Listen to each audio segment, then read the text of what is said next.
Doc had a very unusual experience with this morning. She did not expect this thing to work. And she sat down on the thing. Boy, did she have herself a jolt. I'll get her to tell you about it if I can see her somewhere. There she is.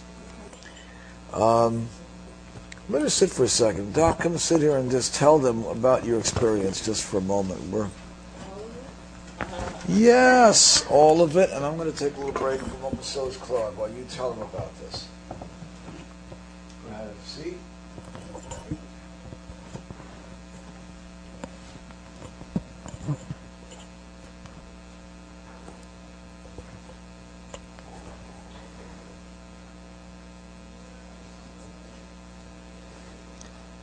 Okay, so it was about 4:15 this morning, and EJ was asking me to sit in this chair here, except it was over there. We've been wondering some things, and so I said, okay, why don't you do this? And he told me how to hold the things, and and then he left. And honestly, I didn't think anything much was going to happen. I put myself into a deep, relaxed state, and it takes me about 3 or 4 breaths to do that. And I was sitting there, quietly, relaxed. And all of a sudden, this being appeared there, this woman. She was about 1.5 meters off the ground at first, and about 5 feet tall. Looked like an old woman. The word that came to mind was banshee, even though I don't really know what that is. Wasn't really a witch. It wasn't really a hag. She was wearing, well, I guess maybe at some point they were white clothes, but they looked like more like grayish, beigeish clothes. The hair was white, but only till here. It wasn't very long. And for some reason I started crying. By that I mean tears just rolled down my face. Not that many, just a few. And I was like, okay, what's this about? So I watched her move. And it was, she was in a forest setting. I'm like, okay, so there is this being, and it's being pulled in, and in the meantime there had been some shivers every now and then, and my hands are a little tingly from holding these crystals. A little time goes by, maybe a half a minute. I watch her, and next thing I know, I'm looking over my shoulder. I mean, she's gone. I'm looking over my shoulder, and I am it. Like I'm looking over it, and it has that same gray thing. I'm looking down my legs, and it's this dress or whatever. I can't even see my feet, but I can see the forest floor. The sense I got is that she makes strange noises, or that the sounds she would make are not necessarily pleasant to listen to. There was the sense that I could make those sounds, but if I would, people would freak out for sure.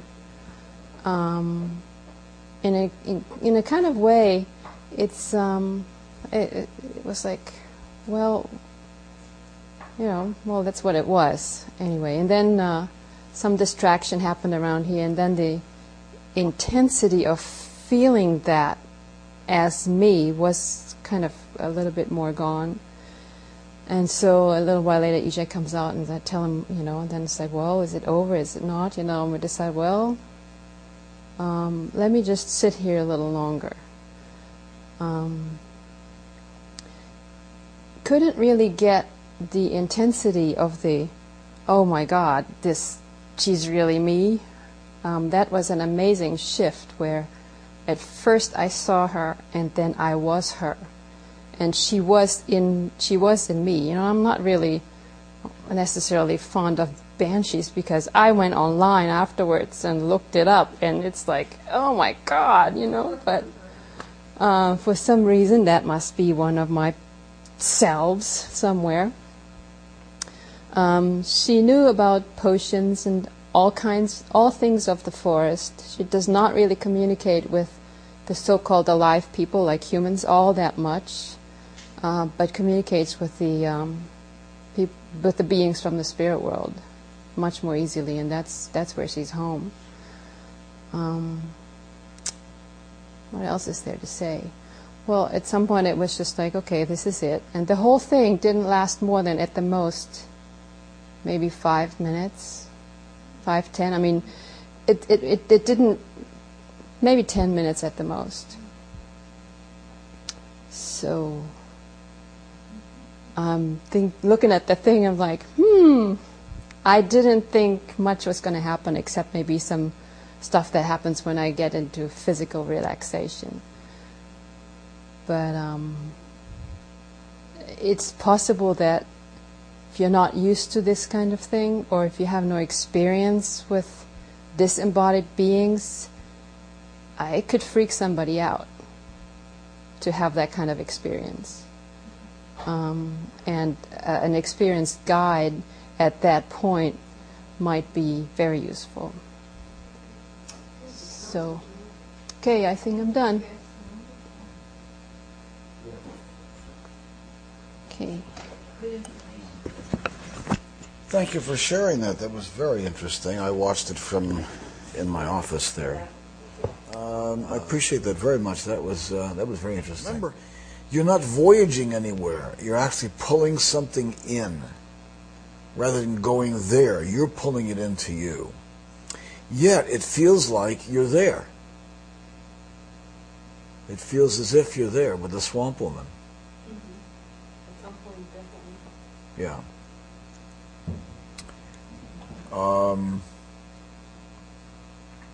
So as you pull yourselves in, you own them. Now, you're gonna sit on this and hold these probes until justification. Justification is that point at which it becomes completely Meissnerized, which we'll talk about. It becomes Meissnerized, justified, and assimilated, and balanced, and harmonized, and assimilated, actually, is what I mean to say. The fact that it worked the way it did is a little mind-blowing, really. It turns out that the integration process actually continues, or at least in this case, is still continuing.